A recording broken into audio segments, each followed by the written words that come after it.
Keuskupan Agung Medan menetapkan tahun ini sebagai tahun Martiria, sebuah tahun yang mengharapkan seluruh umat Katolik bisa bersaksi tentang cinta kasih karunia Tuhan lewat kehidupan sehari-harinya, menjadi garam dan terang dunia yang disukai banyak orang.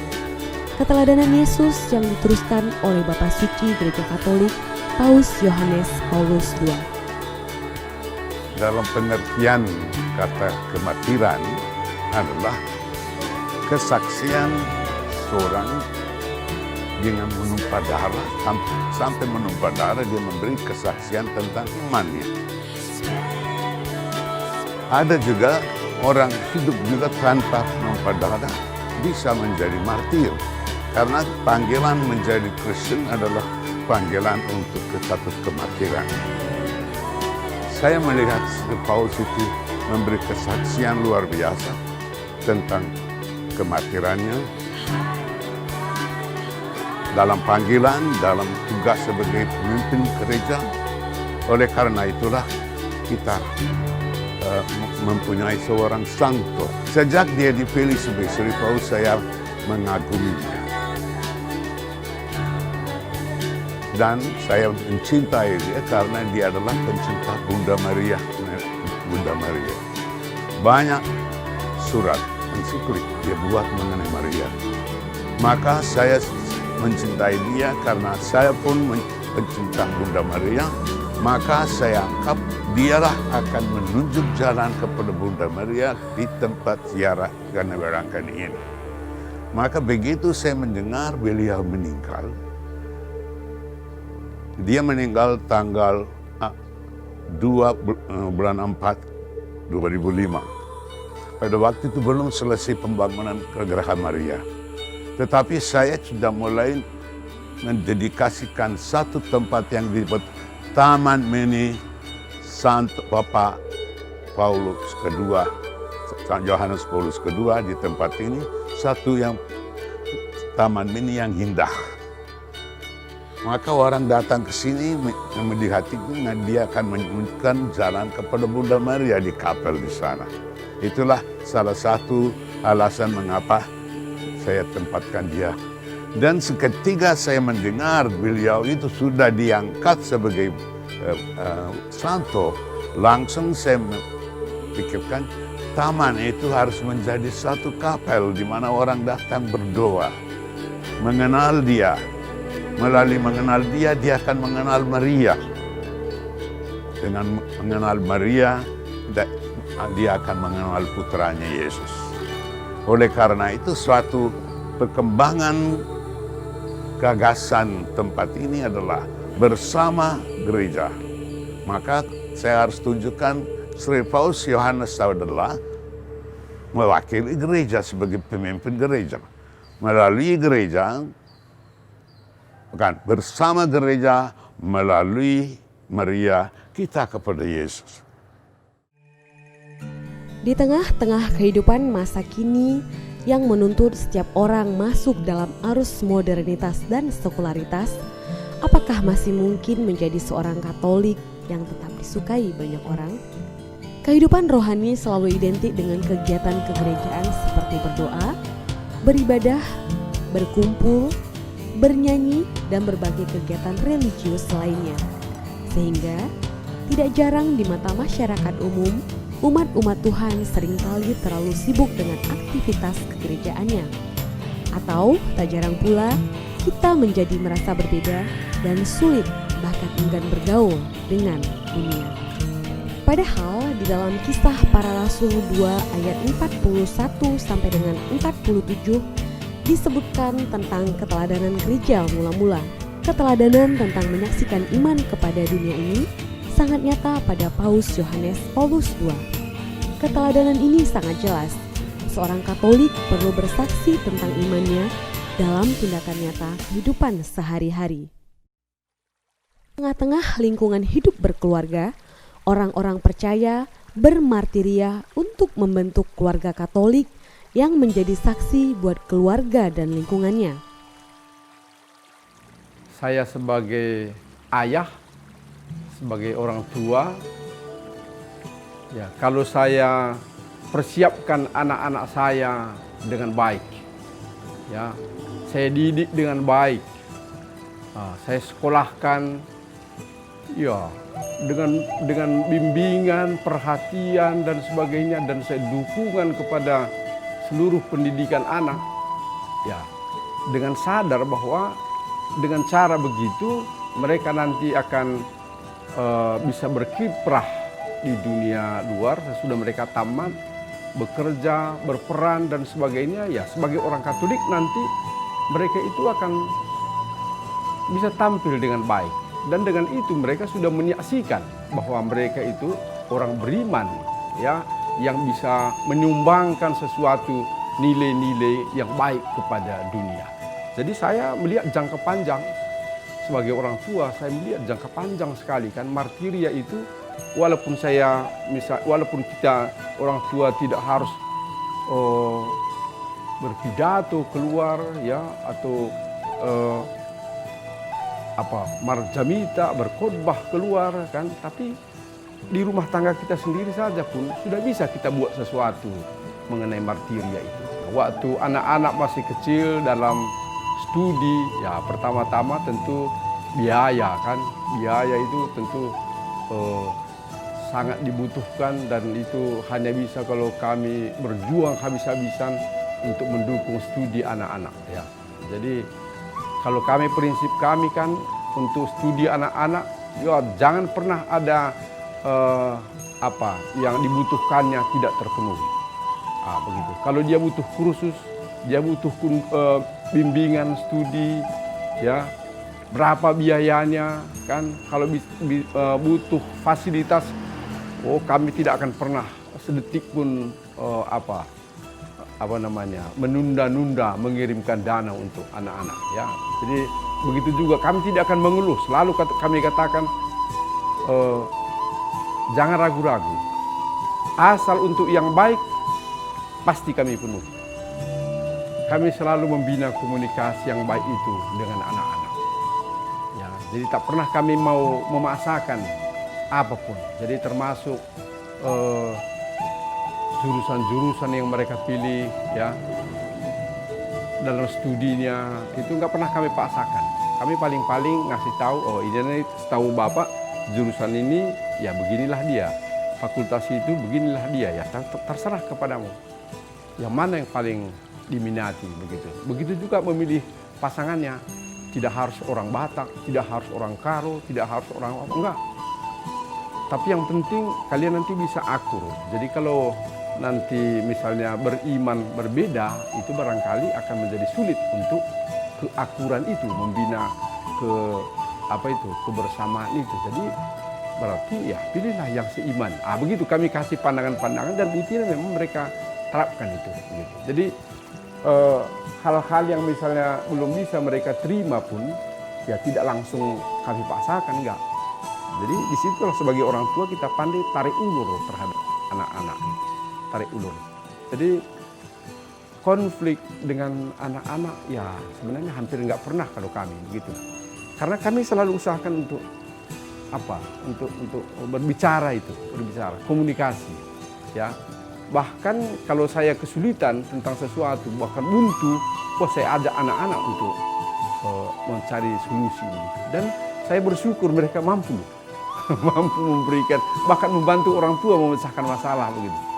Jadi saya kira itu unsur tadi ya, dari persiapan dari kecil sehingga mereka tertanam ikatan kasih dengan keluarga, ikatan kasih dengan orang tua. Dan itu saya kira yang sangat perlu dibina oleh orang tua, diusahakan oleh orang tua dalam keluarganya ya, sehingga dengan itu anak terbentuk. Dan bagaimanapun kalau sudah terbentuk, nanti kemanapun mereka itu berkiprah, kemanapun bertempat tinggal nanti, itu mereka punya suatu kekuatan ya, untuk akhirnya bisa menyaksikan juga imannya itu di tengah-tengah keluarga-keluarga lain, di tengah masyarakat yang lebih luas. Dalam kehidupan bersuami istri, saling mengalah untuk menjaga hubungan tetap utuh sehingga menjadi berkat adalah bentuk kesaksian sekaligus pengorbanan yang perlu dilakukan orang-orang percaya. Untuk mempertahankan keluarga ini, ya benar-benar ya martiria. Tentunya apa yang saya perbuat kadang-kadang memperjuangkan supaya harmonis keluarga ini, tentunya memakan pengorbanan. Itu yang saya anggap martiria. Karena untuk mempertahankan ini, ya kadang-kadang kan perlu pengorbanan. Antara lain korban perasaan. Dalam hal ini, ya tentunya kita lihat Yesus Kristus dengan doa Bapa kami harus dimaafkan dia. Nah, itu. Jadi untuk memaafkan itu tentunya adalah suatu perjuangan. Tapi bagi saya memaafkan itu lebih baik dari tidak memaafkan. Lebih berat tidak memaafkan dari memaafkan. Saya juga gitu, Bapak ini bukan selamanya betul. Bagi saya ada juga kesalahan yang kurang inilah kurang tapi ya, memang begitu dia, kita maafkan gitu aja. Nah, kalau enggak ya saling ngomong-ngomong juga kadang-kadang begini di sini seperti ada juga ngomong tersinggung perasaannya, saya juga ngamuk, jadi sudah apa kan sudah saling berdebat. Tidak ngomong sebentar, sore sampai malam, besok paginya ya harus cakapan juga saling memaafkan. Kami berdoa bersama gitu. Ada Yohanes 15 ayat 7 diumpamakannya apa ya, ayat-ayat baguslah. Apa yang Anda minta kuberikan asal kalian seperti batang pokok anggur yang menempel pada batangnya.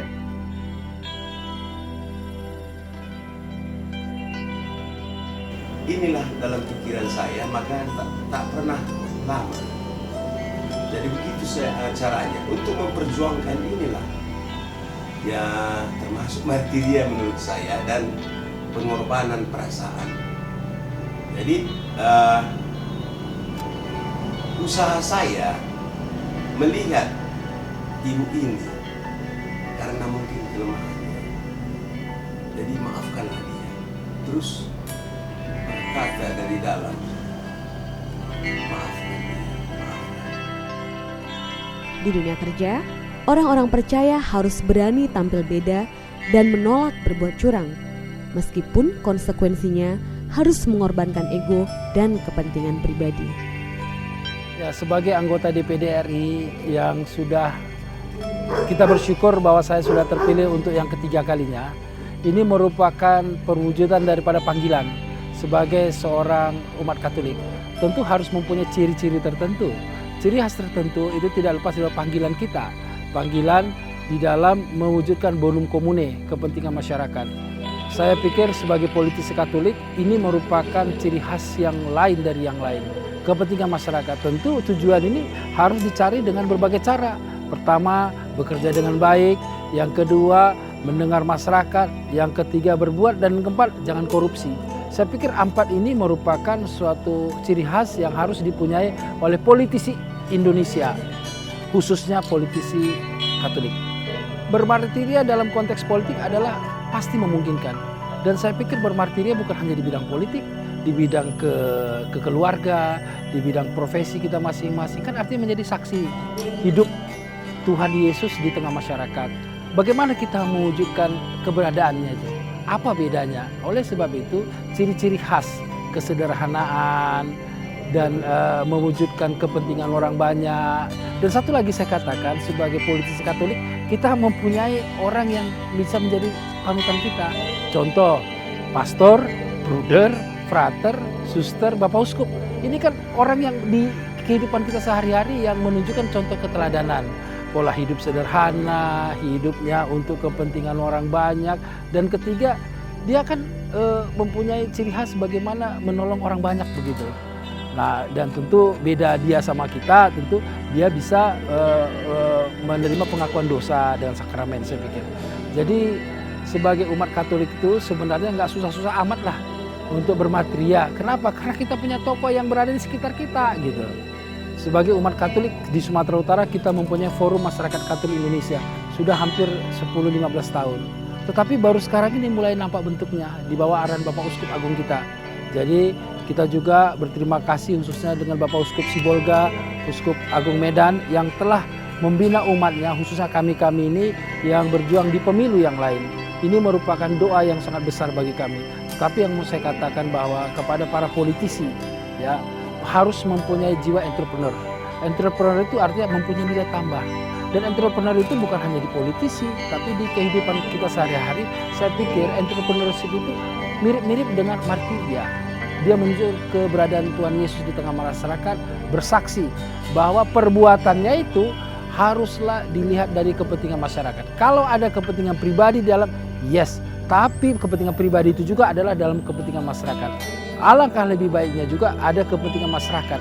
Yang paling menjolok sekarang adalah politisi Katolik jangan mau instan, jangan mau korupsi. Bermartir itu berjuang. Bukan berarti pejuang itu harus mati, ya kan? Nah, tetapi perjuangan itu bermacam-macam metodenya. Nah, seperti saya di sini, kita selalu menegakkan Katolik itu berbeda dengan yang lain. Katolik itu harus model untuk yang lain.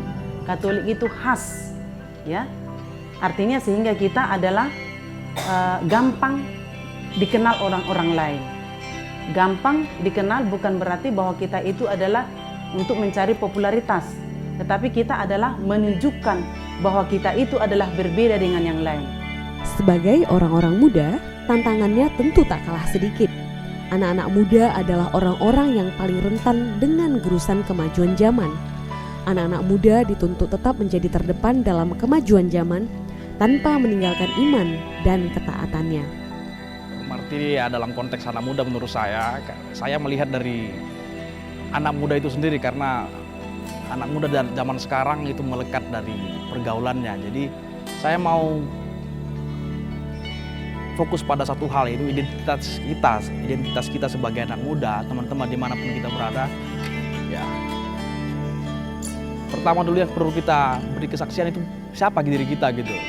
Saksikan diri kita bahwa kita itu adalah Katolik, kita itu pengikut Yesus. Contoh kecil saja, tunjukkan identitas kita dimanapun kita berada, ngapain pun kita. Ya, tanda salib itu mau kita berdoa sebelum makan, sebelum berdoa, sebelum melakukan suatu pekerjaan, kita bikin tanda salib. Janganlah kita malu, begitu saja. Dan juga ketika berdiskusi dengan teman-teman, siapapun orang tua ataupun siapapun yang kita jumpai selain Katolik, ya jangan malu kita bikin diri kita itu adalah, tunjukkan diri kita adalah Katolik gitu. Jadi tunjukkan kepada siapa saja bahwa kita Katolik. Tantangan ketika saya menjadi Katolik, ada satu hal, karena kita orang muda ini sering bergaul dengan siapa saja, terutama juga teman-teman non-Katolik. Karena kita diolok-olok. Contoh kecil seperti saya katakan tadi, membuat tanda salib. Ngapain sih bikin tanda salib? Apa gunanya? Gitu kan? Ya, kadang-kadang itu tetap jengkel kita mendengarnya, tapi ya kita sebagai Katolik nggak perlu membalas itu, mengolok-olok balik ya. Kita yang tahu siapa diri kita, itu cukup tunjukkan identitas kita itu Katolik gitu. Jadi mereka bisa melihat dari sisi kebaikan kita tunjukkan kebaikan kita. Saya kira seperti tema Martiria tahun ini sangat baik, berbuatlah supaya menjadi lebih baik, itu saya kira hal yang menarik. Jadi tantangan berat itu ketika kita dinilai negatif dari orang lain untuk menunjukkan kekatolikan kita, itu satu hal yang paling berat dimanapun kita berada, karena pergaulan sehari-hari itulah yang selalu kita jumpai setiap hari. Dan juga satu hal juga saya pernah mengalami dalam dunia pekerjaan, ketika interview ataupun wawancara, dikatakan ketika ditanya saya agama apa dan saya menceritakan pengalaman saya di keagamaan itu, saya bilang saya Katolik dan menceritakan berbagai hal tentang organisasi kepemudaan di Katolik. Ada sedikit pertimbangan khusus secara negatif untuk menerima kehadiran saya di pekerjaan itu. Saya kira itu cukup menyakitkan hati kalau bisa dipertimbangkan. Tapi ya saya bukan gara-gara pekerjaan saya menyangkal agama saya, tapi ya kalau mau diterima silakan saya sebagai Katolik, kalau enggak ya mungkin nggak jodoh kita. Mungkin saya kira itu yang paling berat. menunjukkan identitas kita bahwasanya kita itu adalah Katolik di hadapan halayak ramai itu, ketika mereka tidak menerima ataupun mencemooh, itu hal yang paling berat, tantangan yang paling berat untuk kita anak muda. Teman-teman muda, saya Ivo Tarigan, saya cuma mau sampaikan, jangan malu, jangan takut menjadi seorang Katolik dimanapun kita berada, apapun yang kita lakukan, tetaplah berdoa, tunjukkan siapa diri kita, ada Yesus di belakang kita. Jangan takut, jangan malu.